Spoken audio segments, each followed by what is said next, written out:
Rasulullah SAW adalah guru kita. Sepakati dulu poin ini. Tidak ada guru bagi umat Islam siapapun yang syahadat kecuali Nabi Muhammad SAW. Ini disepakati dulu.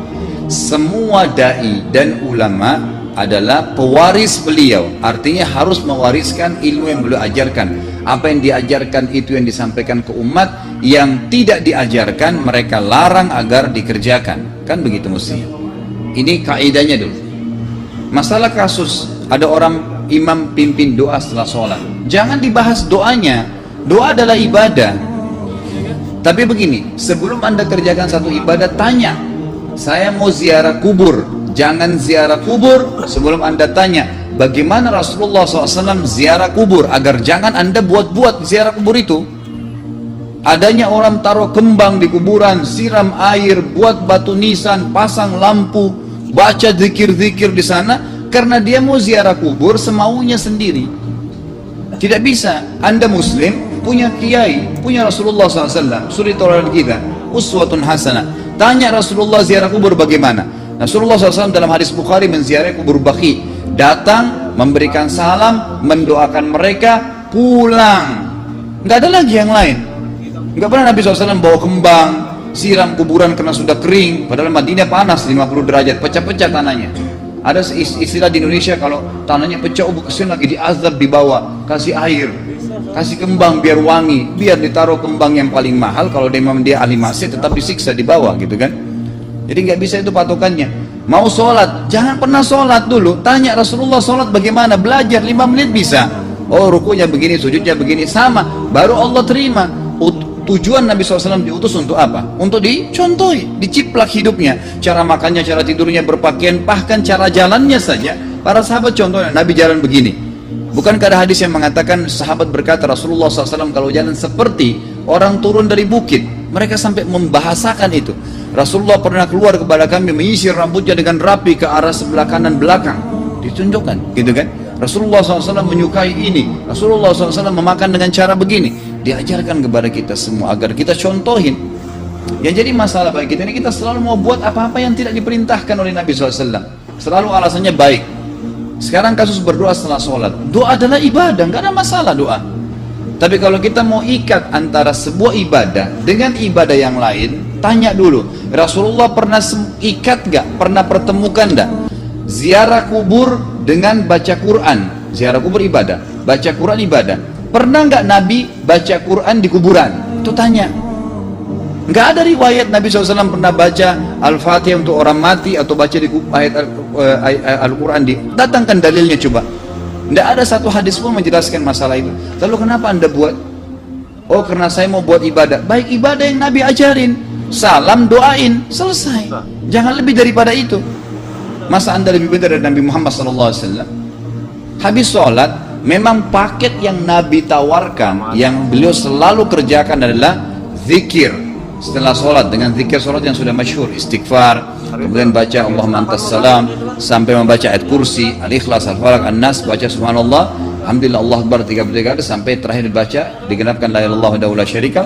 Selesai itu semua hadis Nabi SAW menjelaskan setelah sholat, Rasulullah SAW langsung berdiri. Memang beliau tidak pernah berdoa habis sholat waktu itu. Memang begitu. Bukan doanya yang jadi masalah, bukan. Karena Rasulullah tidak kerjakan, jadi kita tidak kerjakan.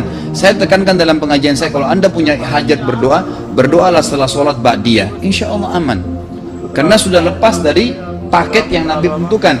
Selama Rasulullah SAW sudah mencontohkan dan memerintahkan sebuah perbuatan, ditentukan tempatnya, jumlahnya, waktunya, jangan pernah dilanggar.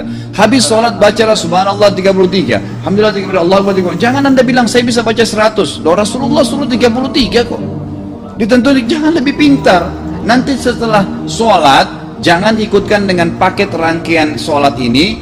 Di luar waktu sholat anda membaca 100, silahkan. Karena nggak ada penekanan di situ.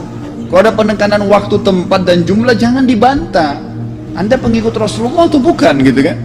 Harus jadi jelas. Yang membuat umat ini di Indonesia juga jadi masalah sekarang, karena mau buat sendiri, semaunya sendiri. Kenapa akhi, kenapa Pak Kiai, kenapa Habib, kenapa Ustadz, kenapa buat ini? Bukankah Rasulullah tidak mencontohkan? Oh nggak apa-apa, ini kan baik. Loh, kalau semua orang berkata seperti anda, apa yang tertinggal dari agama kita? Kira-kira apa lagi yang tertinggal? Nggak ada kemurnian agama karena semua orang mau buat semaunya, gitu kan? Semaunya sendiri. Pindah rumah, baca berzanji. Apa itu berarti sejarah Nabi? Kenapa baca berzanji, saudaraku? Rasulullah tuh pindah rumah pernah baca-baca gitu nggak? Nggak pernah. Kenapa dibuat? Anda Muslim bukan? Muslim. Ya saya harus ikuti. Kalau tidak akan terus ini mengakar nih. Anda buat satu bid'ah sekarang. Bid'ah itu lawannya sunnah. Anak Anda akan buat 10 bid'ah, cucunya akan buat 100 bid'ah, akan banyak bid'ah merakar di masyarakat, dan agama akan ditinggalkan, kemurnian sunnah akan hilang, gitu kan? Ini bahaya. Ingat, Nabi SAW mengatakan kepada kita dengan hadis yang sangat jelas. Hadis sahih riwayat Imam Ahmad bunyinya begini: semoga Allah merahmati hamba, semoga Allah merahmati umatku yang menukil dariku seperti apa yang aku ajarkan atau sebutkan. Sampai ulama hadis mengatakan Nabi ucapin habis sholat astagfirullah, maka sahabat tidak ada berani menambah azim. Nggak ada sahabat yang bilang astagfirullahaladzim habis sholat, nggak ada. Astagfirullah saja karena Nabi ucapin itu. Mereka mengakui tidak lebih pintar daripada Nabi SAW. Kenapa kita harus tambah astagfirullahaladzim, wali walidayya, wali muslimin, panjang? Dari mana ini semua? Ditambah-tambah, diembel-embelin, kenapa? Akhirnya keluar dari ajaran Nabi Muhammad SAW. Ini masalah gitu kan? Kenapa harus dilakukan? Peringatan maulid Nabi sudah sering saya ingatkan. Anda tanya semua yang buat maulid, kapan maulid itu sejarahnya ada? Semua buku sejarah menjelaskan tahun 230 Hijriah. Nabi meninggal tahun berapa? 11 Hijriah. Gitu kan? 11 Hijriah. Lalu kenapa harus ada dilakukan? Dan dari mana sejarahnya? Yang membuat pertama adalah orang-orang Syiah. Sejarahnya jelas dari Fatimiyah. Semua buku sejarah sepakat mengatakan bahwasanya maulid munculnya di zaman Fatimiyah. Dinasti Fatimiyah, orang-orang Syiah di Mesir, gitu kan? Dan mereka punya 6 macam maulid yang sampai hari ini masih dikerjakan di Iran. Ada maulid Nabi SAW, Hasan, Husain, Ali, Fatimah, dan raja mereka. Sampai hari ini masih ada. Kenapa orang-orang waktu baca maulid, baca salawat sambil berdiri pegang tangannya taruh di dada? Karena keyakinan orang Syiah, ruhnya Nabi SAW sedang lewat. Anda tahu nggak itu? Banyak orang kita buat tidak tahu. Yang penting bahasa Arab ikut saja, gitu kan? Tidak bisa. Nabi SAW tidak pernah rayakan. Pernah ada yang bilang sama saya, Ustaz, kan Nabi SAW pernah bilang waktu ditanya tentang puasa Senin, beliau mengatakan hari itulah aku dilahirkan. Terus kenapa? Berarti boleh merayakan ulang tahun hari Senin, gitu kan? Tidak. Nabi SAW cuma menginformasikan bahwasanya beliau lahir di hari Senin, dan beliau tidak pernah ngumpulin sahabat untuk baca bersama-sama merayakan hari lahir. Beliau tidak pernah. Kalau itu benar, Nabi nggak bakal tinggalkan kok. Ibnu Katsir rahimahullah, garis bawahi poin ini. Ibnu Katsir rahimahullah dalam tafsir beliau, tafsir Quran Azim, dan subhanallah Ibnu Katsir ini kata ulama hampir semua kalangan golongan itu banyak memakai madhab, banyak memakai buku beliau. Walaupun berbeda dari sisi pemahaman yang lain, tapi tafsirnya kebanyakan kembali ke tafsir beliau. Beliau mengatakan tafsir surah Al-Maidah ayat 3 yang bunyinya a'udzubillahi minasyaitonir rajim, al-yawma akmaltu lakum dinakum. Hari ini saya sempurnakan agama kalian, kata Allah. Ya. Wa atmamtu alaikum nikmati. Saya sempurnakan nikmatku pada kalian. Artinya tidak butuh yang lain. Wa raditu lakumul Islam madina. Saya ridho Islam sebagai agama kalian. Kata beliau, ayat ini turun menandakan dan memastikan bahwasanya Nabi Muhammad SAW tidak meninggal dunia kecuali sudah mengajarkan semuanya, yang hitam, yang putih, yang gelap, yang terang, yang susah, yang mudah, ya, semua dijelaskan. Siapa, kata beliau, yang menganggap masih ada sesuatu yang harus ditambahkan setelah Nabi SAW meninggal dan turun ayat ini, maka dia adalah ahli bid'ah. Dia orang yang membuat-buat agama. Nabi sudah ajarkan semua, selesai.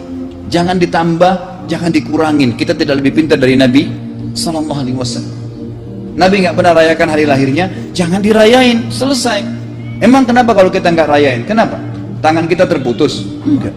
Masih banyak ibadah yang disunnahkan gitu. Sama dengan kasus Isra dan Mi'raj. Kejadian besar dalam Islam. Tapi Anda boleh kembali kepada semua buku sirah. Saya tantang semua buku sirah Anda kembali. Insya Allah yang berpegang pada Al-Quran dan Sunnah, memang ada dasar wahyunya, maka semua akan menjelaskan. Nabi SAW setelah pulang dari Isra dan Mi'raj tidak pernah mengumpulkan sahabat-sahabat untuk merayakannya setiap tahun. Tidak pernah. Boleh dipelajari, iya, setiap hari. Tapi ditentukan tanggalnya lalu dibuat acara. Tidak pernah Nabi SAW buat itu. Lalu kenapa Anda buat? Kalau Anda mau tetap buat, ya silahkan, itu hak terserah Anda. Tapi saya ngajak kepada Anda kembali kepada kemurnian ajaran Nabi SAW. kita tidak akan pernah kembali. Kata Syekh Utsaimin rahimahullah, umat Islam ini akan kembali kepada kejayaan mereka kalau mereka betul-betul kembali kepada ajaran Rasul mereka Muhammad sallallahu alaihi wasallam. Murnikan ajaran Nabi yang jalankan seperti yang beliau ajarkan, selesai, akan aman. Pasti akan kembali kejayaannya. Kita nggak bisa saling menghardik, saling menyalahkan yayasan ini, organisasi ini, kelompok ini, karena masing-masing mau beristidlal sendiri, mau menjalankan sendiri hukum-hukum agama ini, bukan mengikuti sunnah Nabi sallallahu alaihi wasallam. Jemaah haji kita, jemaah umrah, datang ke Mekah, tur dalam kota Mekah, naik ke gunung untuk lihat Gua Hira. Kenapa naik ke Gua Hira? Oh, Rasulullah pernah di sini. Baik, saya jelaskan. Nabi Muhammad SAW ke Gua Hira sebelum turunnya wahyu. Dan beliau terakhir sekali di Gua Hira pada saat menerima Iqra bismi rabbikal ladzi khalaq. Itu saja. Setelah kejadian itu, beliau turun dari Gua Hira. Dari waktu itu sampai meninggal, Nabi SAW tidak pernah ke Gua Hira lagi dan tidak pernah suruh sahabatnya ke Gua Hira. Kenapa anda ke Gua Hira? Sampai naik 3 jam ada yang jatuh mati. Karena jahil, tidak tahu pemahaman agamanya. Nggak bisa begitu. Cukup dikenang iya. Kecuali Nabi SAW suruh, datangilah Gua Hira. Ya silahkan. Gitu kan? Kalau enggak, kan begitu. Masalah Isra Mi'raj, saudaraku, kejadian besar. Ambil ibrahnya, yang penting ilmunya. Oh, salat 5 waktu, kejadiannya pernah gini, ada kebesaran Allah, ambil pelajarannya iya. Yang Nabi tidak contohin, maka jangan dikerjakan. Hanya itu saja. Zikir bersama, di sini ditanyakan juga zikir bersama. Nabi SAW disebutkan dalam hadis Bukhari, kalau berzikir habis sholat, beliau membaca zikir tertentu, sahabat baca zikir tertentu, sahabat baca zikir tertentu. Jadi Nabi SAW tidak pernah paksain. Nggak pernah Nabi misalnya baca ayat kursi, harus semua sahabatnya ikut ayat kursi, enggak. Nabi SAW baca ayat kursi, si fulan baca al-ikhlas, si fulan baca subhanallah, masing-masing. Dan ingat, Allah SWT mengatakan apa? Tentang masalah zikir dan doa ini. Ya. Dikatakan, ya, kita harus berdoa kepada Allah, ya, wa dunal jahri minal qawli bil gudwi wal asal wa la takum minal ghafilin. Berdoalah kalian, berzikirlah kalian dengan doa kalian, dunal jahri minal qawl, tidak dengan teriak-teriak.